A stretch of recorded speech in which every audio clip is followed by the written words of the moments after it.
Hello, everyone. I'm really pleased to see the great number of you joining our webinar, Higher Education Opportunities. And this time in this series, we will speak about those opportunities in Australia. And today we have our dear speakers, Julia Cuthbertson and Professor Peter Karnowski. So please, may you introduce yourself briefly? Julia, you first. Okay, thank you. Hello, everyone. I'm Julia. I'm an ex-student of Australian National University. I've graduated last year, luckily. So yes, here I am. I'll be happy to share some of my experience and background with you today. Yeah, Peter, please, your turn. Yeah, good evening, everybody. Well, hello, everybody. It's good evening in Australia. Peter Karnowski, I'm Professor of Forestry at the Australian National University in Canberra. That's also where Julia was a student. Okay, thank you very much, and thank you for joining us once more. And I will kindly ask of everyone, if you have questions during this webinar, to write them down in the chat, and we will gather those questions, and later on in the last 15 minutes of this webinar, speakers will answer them. So for the first 45 minutes, speaker will speak about the opportunities, about the program, about the funding within the programs and the universities, and opportunities after the studies, and of course, informal life, social life, and cultural experience there. So I will kindly ask Peter Karnowski to start with his presentation first. Sure. Thanks, Majana. I'll turn my video off and turn my screen sharing on.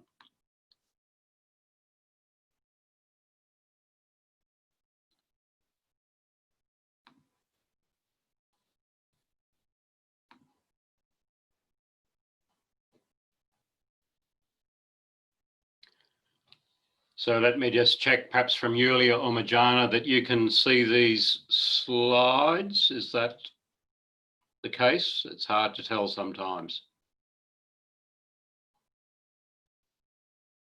Julia or Majana, can you see the slides? Yes, all good, Yes. Peter. Good, Yes. thank you. So good evening. So again, hello everybody. I'm sorry, it's good evening in Australia. And in Australia, when we welcome students to a class, we acknowledge the ownership of the land that we meet on by traditional owners, the Aboriginal and Torres Strait Islander people of Australia. So I begin by acknowledging the land that I'm speaking from, of the Ngunnawal people. And I have a picture here of an Indigenous man, Christopher Green, burning the country that his people are responsible for in Northern Australia. And I chose this picture because it speaks too much of the nature of forests and to some extent of forestry and forest science in Australia, where we're belatedly acknowledging the importance of the role of our Indigenous people in managing our continent. So you probably know that Australia's a large continent, and if we look at a map of our forests, they're like this. You can see that most of Australia is not forested. Most of Australia is very arid and desert, and the forests are around the northern, eastern and southern coasts, as well as in the island of Tasmania to the south of Australia. But we've, since European settlement in Australia nearly 250 years ago, we've had many contests and conflicts about our forests, beginning with the displacement of Aboriginal people by the settlers from Britain, moving in the 1970s to much conflict over how we manage our forests, and that process continued through into the 1990s and 2000s, and some of it still continues. So our forests are very contested because of the many different values that they have. And here's a picture of some of those, you'd know that Australia's forests are iconic, a bit like the picture on my Zoom image. Eucalypts, the dominant genus of Australian flora, are a particular sort of have a particular sort of ecology. It's very fire prone. Australia's the most fire prone continent, and managing fire in our forests is one of the most significant challenges for foresters in Australia. And you'd know what a unprecedented bushfire season we had over the last Australian summer.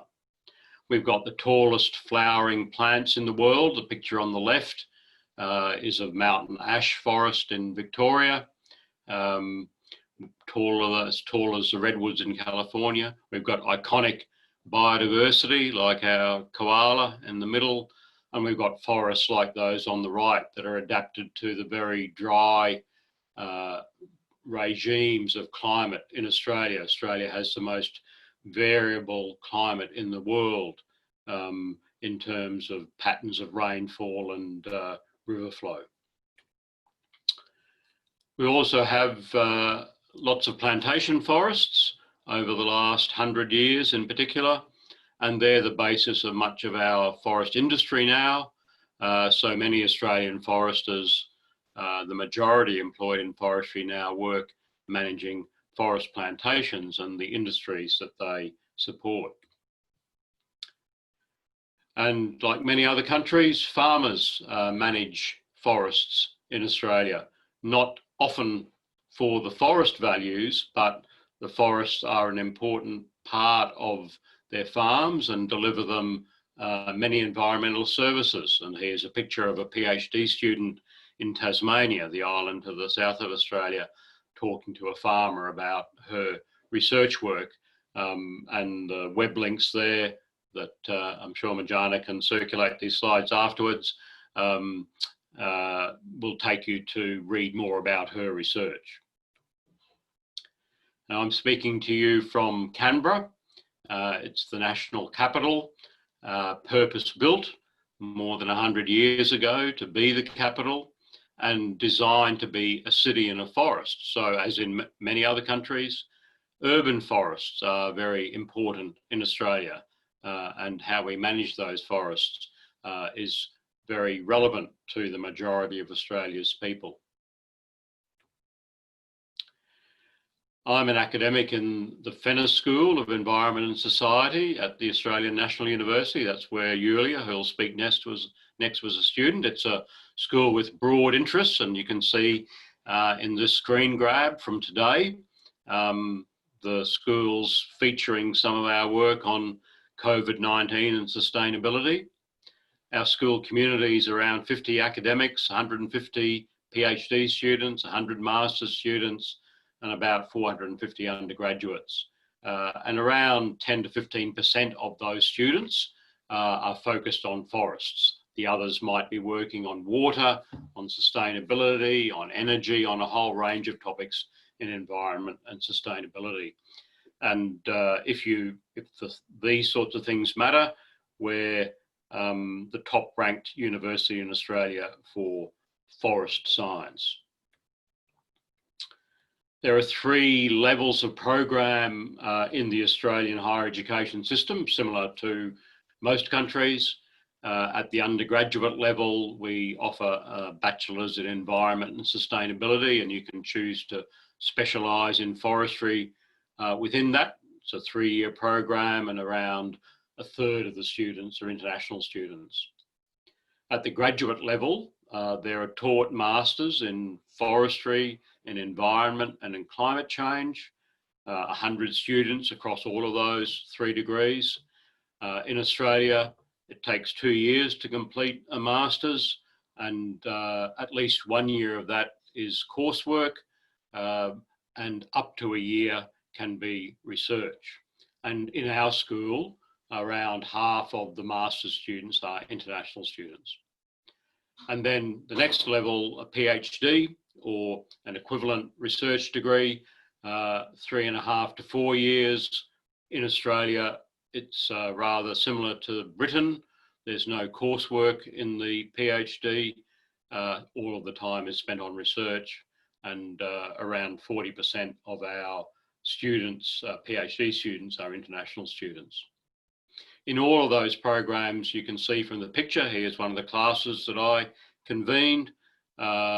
We spend time in the field as part of our structured learning process. Or at least we did until COVID-19 came along and we had to have virtual field classes. If you're thinking about studying at ANU or another Australian university, you have to have a lot of money. About 50,000 Australian dollars a year for fees, plus your living costs, which might be another 20 or 25,000. So it's only for rich people to come here unless you find a scholarship or you come as an exchange student. So we have a lot of exchange students from around the world at ANU, or we did until COVID came along. And as you'd know, if you're an exchange student, you pay the level of fees you're paying at your home university, but you have to pay the travel and living costs. There are scholarships for graduate study. There aren't really scholarships for undergraduate study, but undergraduate students often come on exchange. The most common scholarship for students coming to Australia is an Australia Award offered by the Australian government. It's only offered to students from countries in the global south. Many of you may be in that situation, but if you're from Europe or North America, those scholarships don't apply, and you'd have to find other scholarships that can support you. In Australian universities, different from, say, the US, the universities themselves have very few scholarships. There are none for bachelor or master's degrees, and there are almost none for PhDs. It's very difficult for students to secure a scholarship from the university. You've more or less got to find a scholarship separately from the university. Canberra is Australia's most livable city, not just people like me who live there, or Yulia who think that, but people around Australia. And the Lonely Planet Guide, which is a travel guide, ranked us as the world's third most livable city in 2018. So it's a good place to live, but it's not the only place in Australia where you can study forestry and forest science. And I've listed here the other universities where my colleagues are based, who also offer forestry programs. So I don't want you to think that ANU and Canberra are the only place you could come to, because there are others in Australia. And a good website to look at for information about those different programs is the Professional Association of Foresters. I'll put their website at the bottom. However, at the moment, I'm afraid nobody on this call who's not already in Australia or isn't an Australian can come to Australia. So Australia's closed its borders, and they're going to stay closed for the rest of this year, probably. They may stay closed for part of next year. If you're thinking about coming to study here, that's probably not a big issue for you directly, because the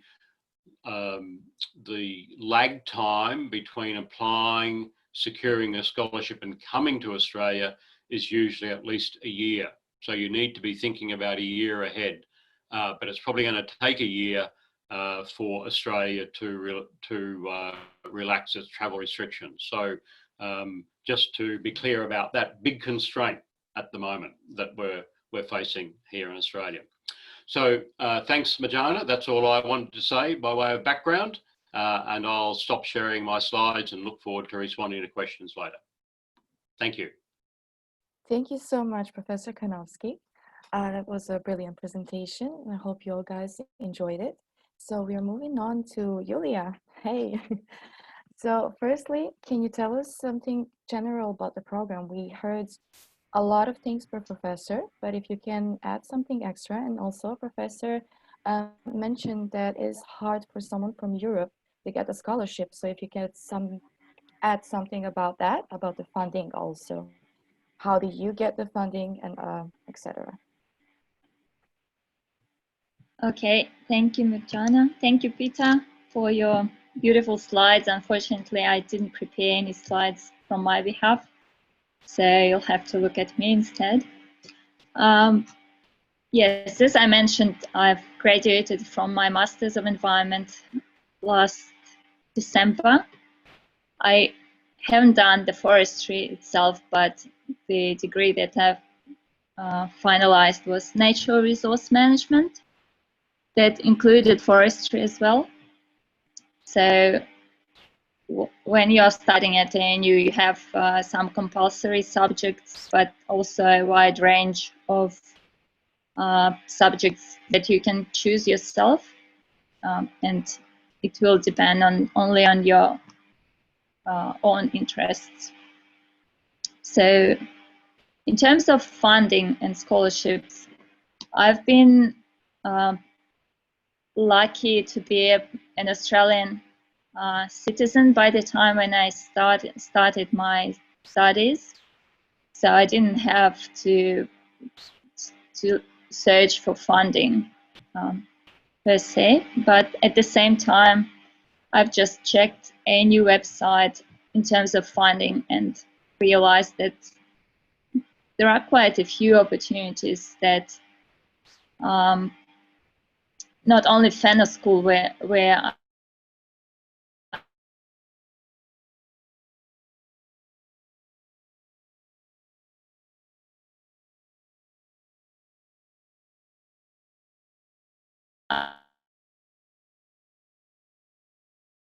Julia?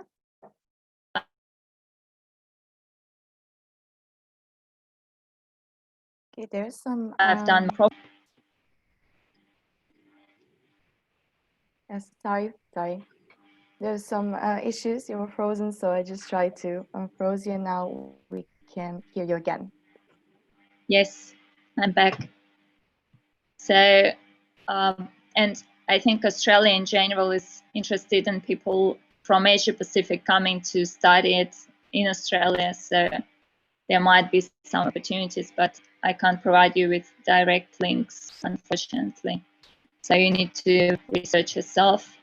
I know that there are some government opportunities because some international students that I've been studying with, they were using those government funds to be able to study masters or to do their PhDs.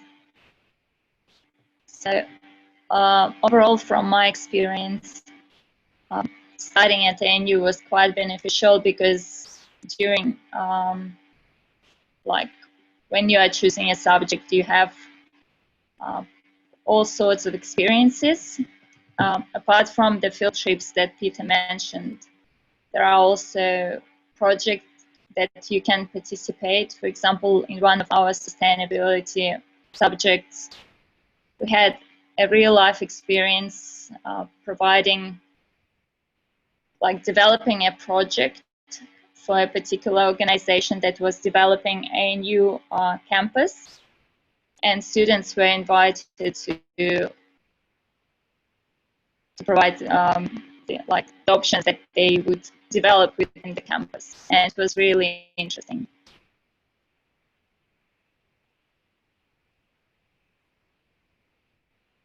Nice. So, yeah. Apart from that, there are for those who study already and is thinking about the future and the career, there are good opportunities because at ANU, like overall in Canberra, life is quiet, and it might sound boring for young people. The nightlife sucks, unfortunately, but the life within campus is really exciting because there is a number of different groups that include learning communities, green groups, environmental societies, women department even, and sport communities. So, and there are always events that happen within campus, and you can participate in lots of exciting trivia nights, spotlights, and so on. So students are always busy, and the studies themselves, they're very hard. For example, me personally, I'm from Moscow, so I'm Russian, and English is my second language. So it was very challenging. You have to work really hard studying at ANU, but probably like in every other foreign university. So it's difficult to study using not your native language. But still, if you have time, all of those groups provide you with opportunities to network, to meet local people. So it's good not only from the perspective of your future career, but even to practice your English. And ANU considers that there are quite a few international students, so there are special groups for international students that they can communicate within, I don't know, their national analysis, or like if they have any interest in their particular countries. So also in terms of the social life, Sydney is not that far, it's 3 hours away. So for those desperate, it is possible to travel to Sydney. And I also wanted to mention some challenges that students experience here. They mostly relate to transport issues, because the public transport in Canberra is not particularly good, and being a student, if you live quite far from university, because it's less expensive to live far from the university,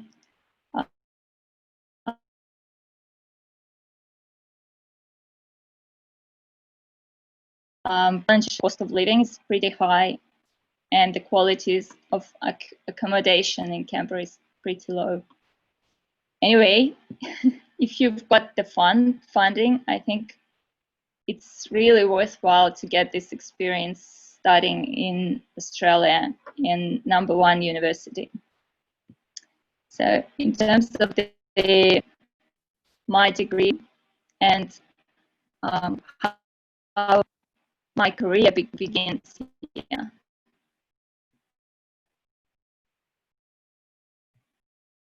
Mariana, do you hear me? Yes, the last sentence you've been kind of frozen, so maybe it's a good idea just to turn off your video so we can hear you a bit more clearly. Yeah, I'd better do so. Just a second.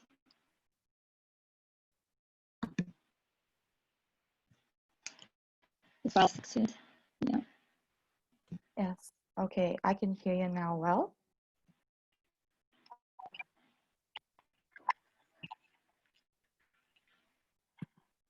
Okay, so maybe you can say something a bit more about opportunities after the studies. Sorry? Is my camera off? I don't see it. Oh, it isn't, but I can hear you now really clearly, so we can, yeah. That's strange. Yeah, now it's off. Okay, okay. Sorry for that, and sorry for interrupting you. So if you can continue speaking about the opportunities after your studies a bit more. Yes, so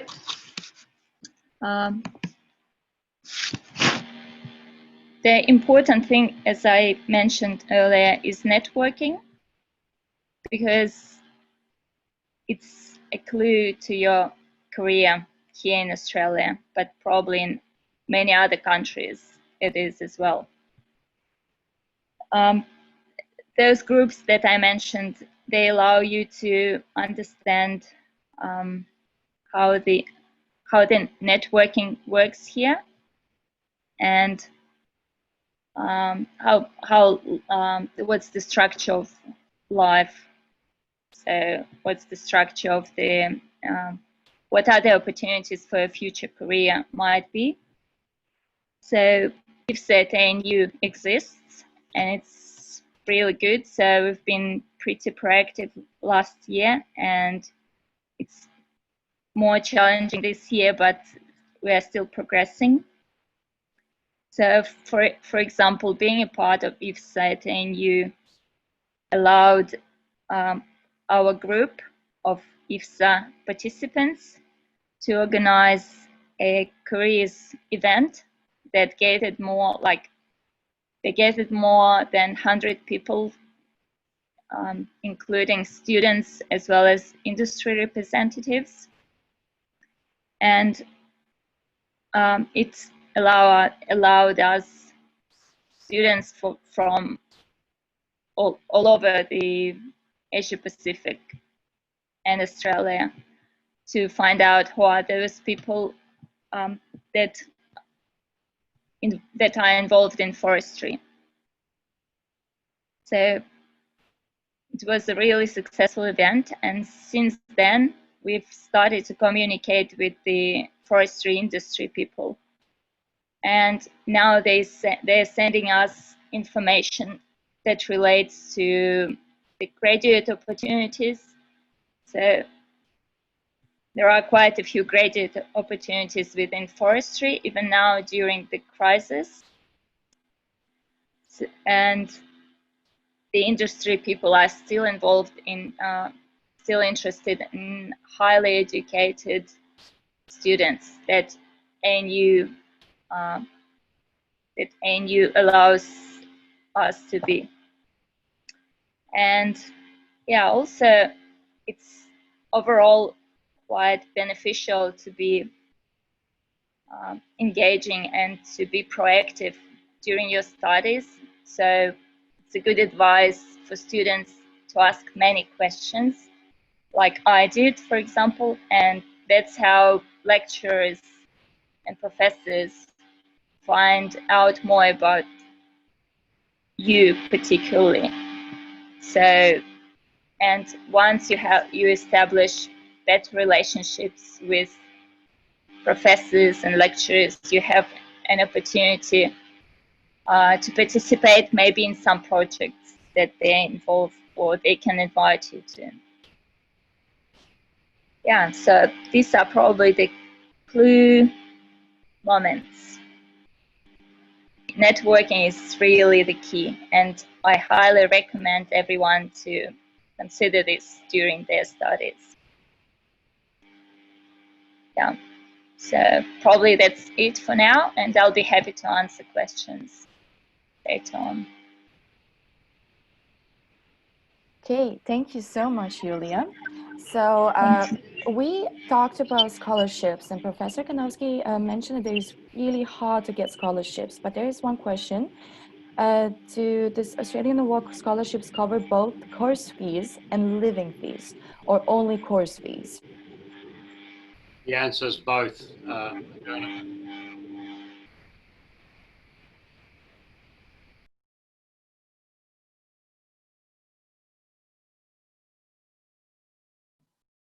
Sorry, Moderna, I unmuted, but perhaps it didn't do so. Yes, the answer is that it covers both.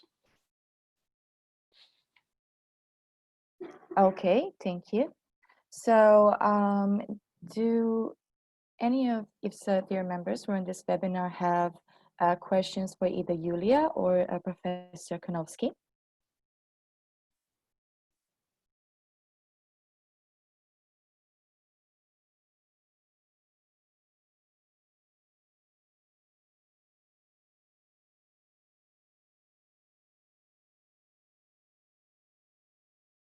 Okay, if not, I have one.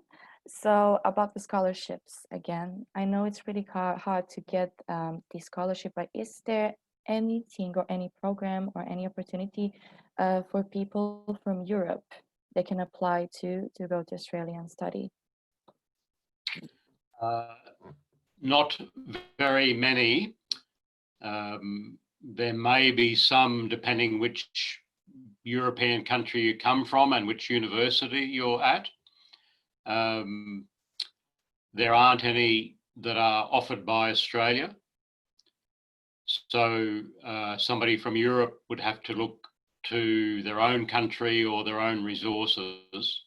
I think that for many European students, an exchange program is a better option. And most of the students that we have from Europe have been here on exchange programs, unless, as Julia explained in her own situation, they had previously migrated to Australia and were living here already. But that's a different option.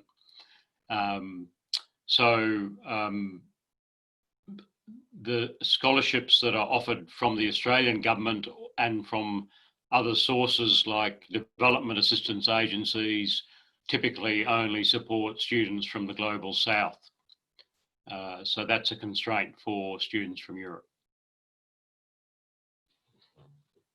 Okay, thank you.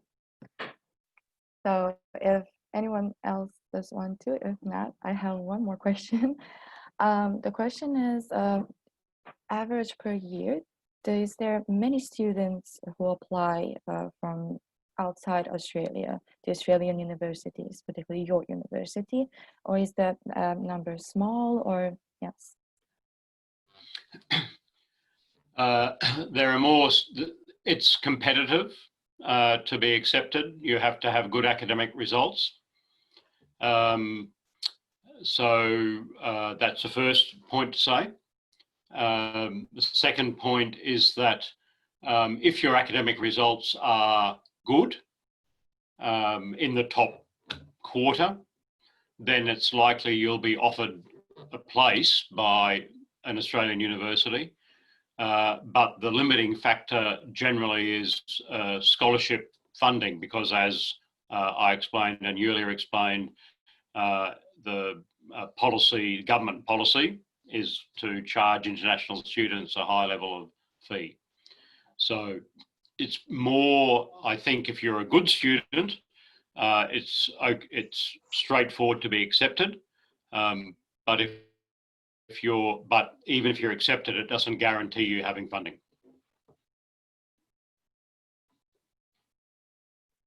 Okay, thank you very much for your answer.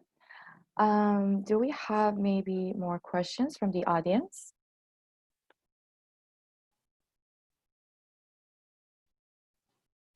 For now, I see none, and nobody is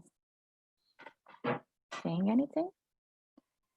So, okay. I will use the time again to thank you a lot for this really useful information. I learned a lot, and hopefully all IFSA members learned a lot and realized how little I know about the studies in Australia. So this has been a really nice experience hearing from you, both Peter Konowski and Julia. So I wanted to thank you again for this opportunity to hear you speak and give us more knowledge and share your experience with us. So if there aren't any questions, I see someone is unmuted, but yeah, okay. If there aren't any questions, and you can interrupt me at any time, we will finish this webinar. Okay, so thank you once more, everyone, for joining this webinar. If you have any further questions that you might kind of think of later, we can always send the emails to either Peter Konowski or Julia. So, Before the break, I think Andrilla is here. Yes, I could see that. So we have one more speaker. She had a bit of the difficulties with the internet connection, and now she is here. This is Andrilla Basu from India. So Andrilla, can you say something? You're there? Yeah, I'm there. Hello, everyone. It's Hi, very nice to meet welcome. you. I'm sorry, I had a internet problem here. It was showing internet, but we couldn't join in. But yes, I'm there. I'd like to share my story. I graduated as a master's in forestry from the Forest Research Institute, India. I belong from India, and I prepared a little presentation for all of you. Can I share? Yes, of course. Share. Let me just. Uh, yeah. So, can I see it? Yes, yes, we see it. Okay. Just yeah. So yeah. Yeah. So This is the university I studied. It is the India's best. It is first forest research institute. It started in 1906. It is around. It is more than a century old. It started during the British colony was there in India. After scientific forestry was uh, introduced in India by Sir Dietrich Brandes from Germany, and now it is the principal organization directing all the research works in the forestry sector. So I was quite lucky to crack the national entrance test and study here my master's. So how do I just a second? Yeah, I got it present. Sorry. Yeah. Can you see it? Yeah. Next. So this is my story. This is the first day when I took admission there, 7th July 2017. And here in down below right side is the university. This is the main campus where most of our research labs and the ministerial offices are located, because most offices are in the main building, and this is where our classes are being taken. This was our first day of orientation, and we had students from all over India, and we had SARC students as well from Nepal, Bhutan, Afghanistan, and the next year to our year, there were students from Myanmar as well. So we have a SARC scholarship. Completely, students from the SARC countries can come and do their master's course, completely funded, which is being provided by our Ministry of External Affairs. So our university was established in 1906, and it right now it covers more than, like you can see, this is the Indian Council of Forest Research and Education, which was established in 1986 after India was like independent. And then there are total 18 institutes, research institutes, which are recognized under Indian Council of Forest Research Education, and where the students, both masters and PhD students, can go and perform their research if they are students of FRI deemed university, like the Forest Research Institute deemed university. So what we have courses in forestry, environmental management, wood science and technology, and cellulose and paper technology. And students from all of the four courses are exposed to field work for forestry and environmental science, more field work, and more industrial work in case of cellulose and paper technology, and students from wood science and technology. And we also go to pan India tour for all the three courses, while cellulose and paper technology students shift to another institute where they learn cellulose and paper technology deeply. We have the opportunity to visit all around India and learn forestry and environmental management from different perspectives, from the different institutes listed here. And we also have a dissertation in the final year, which can be performed under any guide from any of the institutes which are under Forest Research Institute University.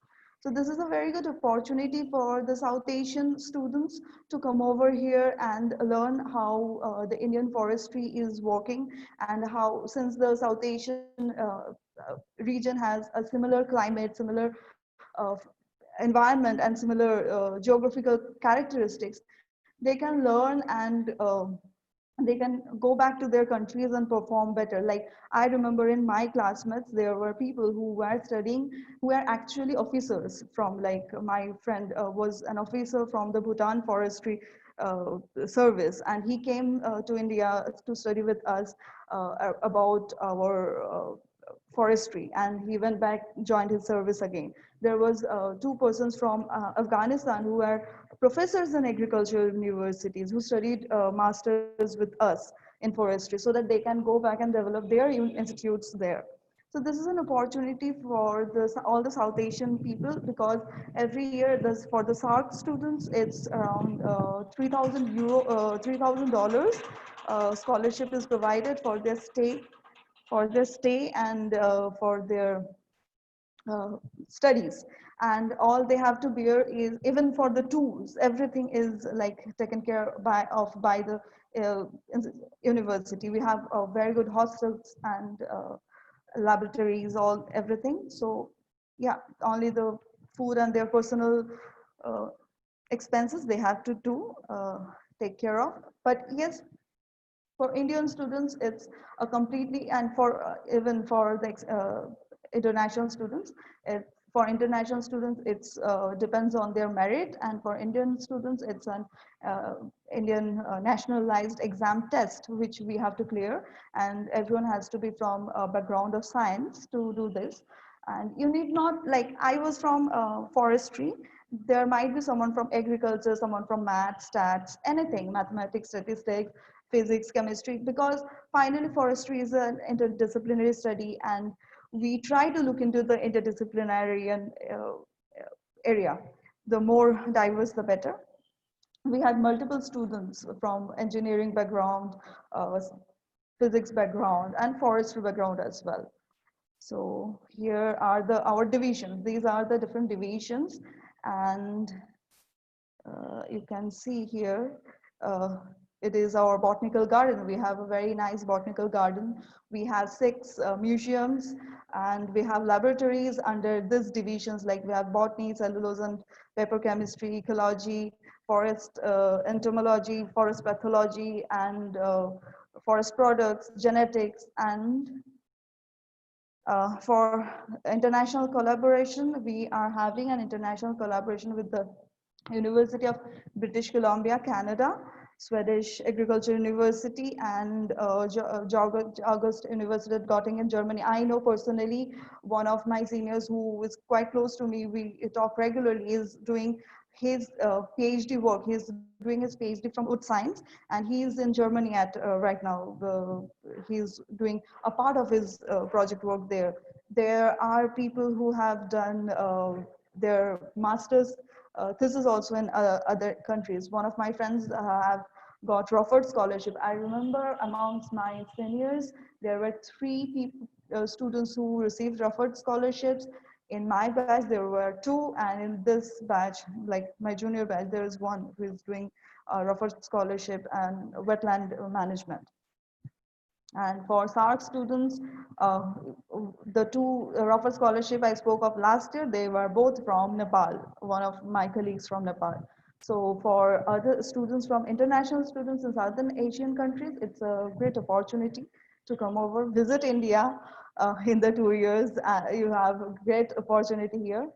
And now IFSA, we established IFSA in 2017 in our university, and it grew quite wide. And right now it's taking lead in all student activities. We have a lot of student bodies, cultural bodies, uh, sports unit, and then we have IFSA for them.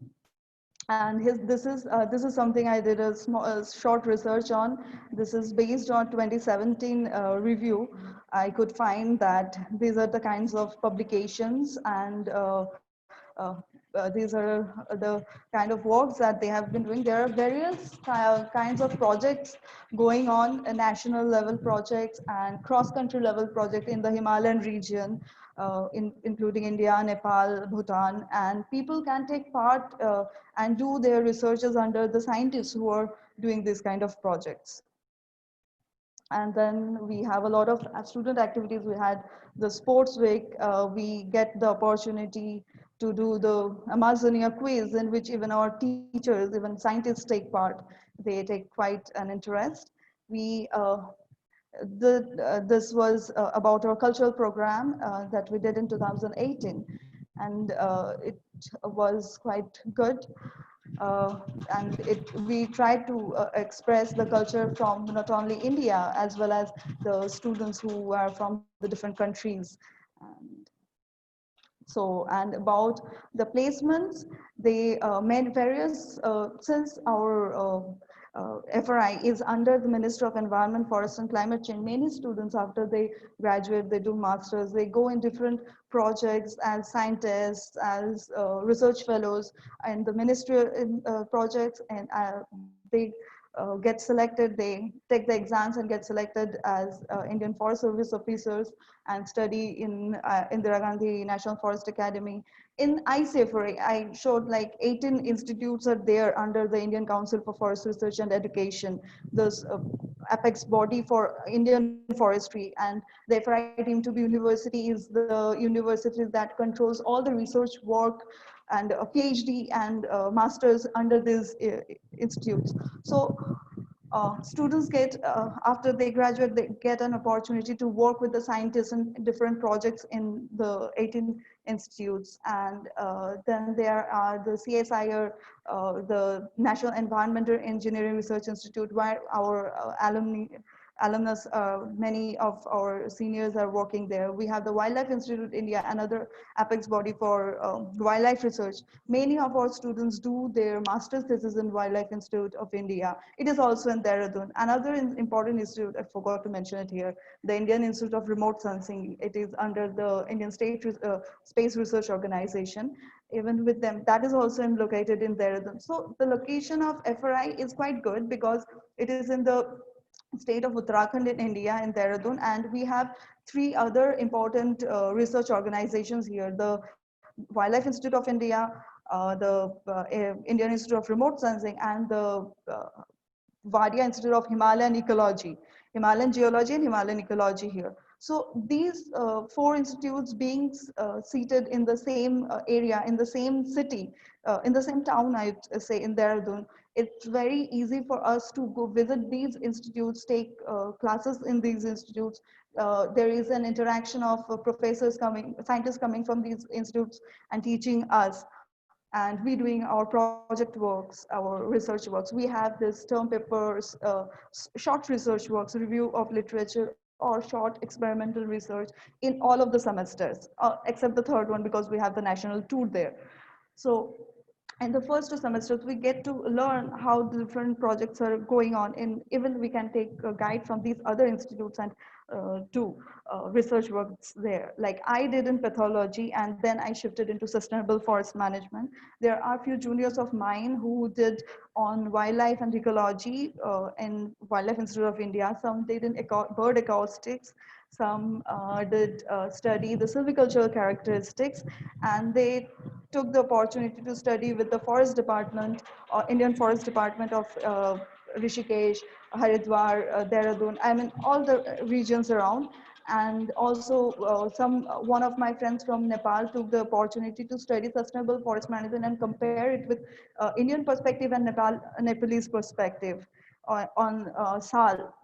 Another person, one of my colleagues is doing their PhD on Indian perspective and Nepalese perspective of silviculture of Sal, Shorea robusta. So these kind of opportunities are there, and it's a very well-known university in the South Asian countries. So students are welcome. It's a very nice environment. It's not too hot, too cold. It's quite smooth environment, and this was during our convocation last year in September. Finally, we graduated. It was quite a nice journey for me. And do we have time? Like 4 minutes, or it's? Yes, yes, we have another Okay, cool. 5 minutes. Then I'll show a little small video which will actually clear many doubts. This was during the 15th 15th Forestry Congress. The 15th Forestry Congress happened in 2017, May. So this was prepared by our seniors. Can I use, wait a minute.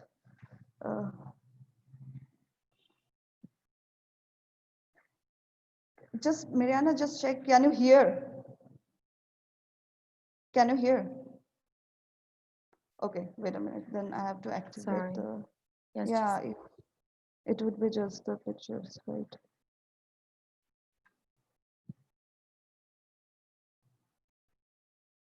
Stop sharing. Wait a minute.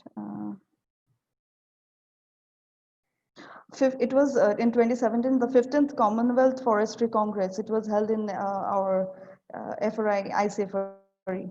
And Indrila, if we cannot hear the sound now, we can yeah, pause the video, yeah, so I you have don't have paused to the worry. video. I have Okay. paused the video. I just am trying to activate the original sound, but I cannot see the. There is one setting where we can do it. Activate the original sound. So Right. for now, maybe it's good if you just post the video in the chat, and we will share it on social media, IFSA social media also. Yeah, sure. Yes, for now, I will leave just a few minutes to see if audience has any questions for Yeah, Andrea, sure. or anyone else from the speakers, Julia or Professor Konowski. I'll just share the email. Just let me check. I'll share there. Okay, so this is a question, I think, yes. This is a question for Australia National University about Mm-hmm. that. My question, does ANU offer master courses regarding forest technology in Australia? If not, which university offers them? So if Sure, I can respond to begin at least, Ratsaya. So in each of those universities that I showed in my last slide, some of the courses are about technology issues and some are more about social science and policy issues. So there's no university that specialises in technology. Technology courses are part of each university's curriculum. Okay, thank you for the answer. And also, you have the video that Andrea sent in the chat, and also on other links. I will also like to thank Andrea for this wonderful presentation and sharing your experience. It looks really amazing just hearing about it. So if you guys have any questions, I see that there are none, but in the further days, we can gather all your questions if you have some. Just contact me. I will leave my email address, and also I will leave the email addresses afterwards of the speakers, so you can contact them if you want directly. So yes, thank you again to all the speakers. This was a wonderful experience to hear all about universities both in India and Australia. And I want to thank everybody who joined this webinar and divided time to hear about these wonderful experiences. So thank you again, and hopefully I will see you on another webinar soon. And that's it. Thank you. Thank you. Bye. Bye. Thank you. Thank you.